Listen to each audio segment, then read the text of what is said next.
From the busy streets of Tokyo to ancient tea houses, geisha towns, and foodie cities, this is Japan by train, and this time I'm doing it solo. It's almost been 10 years since my last trip here. When I found out that Omio had just launched in Japan, it felt like the perfect excuse to come back and explore more of the country beyond Tokyo.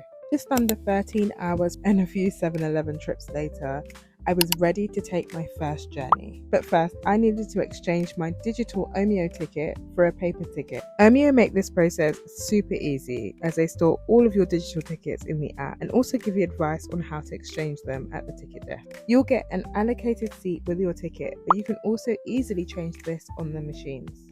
Unlike other modes of transportation, you are actually allowed to eat on the Shinkansen, so of course I had to pick up a snack on my way. It was also super easy to find my platform. I love that the stations are super easy to navigate with all of the signage around. One thing I really loved about booking on the Omio app is that you can see the different classes and the different carriages. And for this trip, we're traveling in the green car. When I'm traveling on a long journey, I like it to be as comfortable as possible. And the green car was exactly that. Super spacious and lots of legroom. Of course, I had to tuck into my snack. And then before I knew it, we were approaching Kyoto, a place that has been on my bucket list for such a long time. Kyoto is famous for its rich heritage and historical landmarks.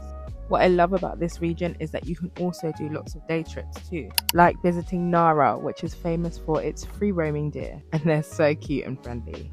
And you can also visit Uji, the home of matcha. This is where traditionally matcha is made and produced. And of course, I couldn't leave Kyoto without doing a traditional tea ceremony. Before I knew it, days had passed and it was time to move on to my next destination. For this, we're taking a slightly different train, but there are so many signs to indicate where to go. The train may have been slightly different in design, but the quality and the service was just as good. And the views along the way were even better. And around 30 minutes later, we arrived in Osaka. And instantly I was hit with the busyness of the city. Osaka is known to be the kitchen of Japan. It's also famous for its shopping, and I guess you can see why I definitely wanted to come here.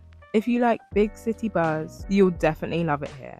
But as someone who comes from quite a big city, I was excited for my next destination. And for this next journey, I had to take 2 trains. But it's super easy to see all the details of the trip in the Omio app.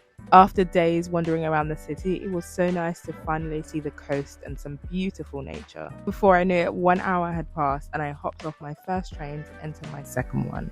With each train ticket, you can see the exact coach and seat that you will be in, making each journey seamless. This time we're on a traditional Shinkansen. The seating is super comfortable and spacious, and it's good to note that with each train there are toilet facilities too. After an hour and 20 minutes, I had arrived in my next destination, Kanazawa, and I had no idea that this was about to be one of my favorite destinations of all of them. The river running through the city, the boutique shops, the cute cafes and coffee spots. This place was literally my dream. And if you love a perfect mix of modern and traditional architecture, you will love it here. Famous for its well-preserved geisha and samurai districts, as well as its gold leaf production, where you can try gold leaf ice cream, its beautiful landscaping and nature, with its world-renowned gardens, as well as its traditional foods like seafood and the famous Kanazawa curry, which is a must-try. The famous curry here is known for being rich and flavorful, and it was definitely one of my favorites. And this was a great way to end my train journey around Japan. I put the ticket in the machine for the very last time and headed towards the Shinkansen to Tokyo. The journey to Tokyo was about 2.5 hours, which means that I had enough time to relax and reflect on the journey just taken.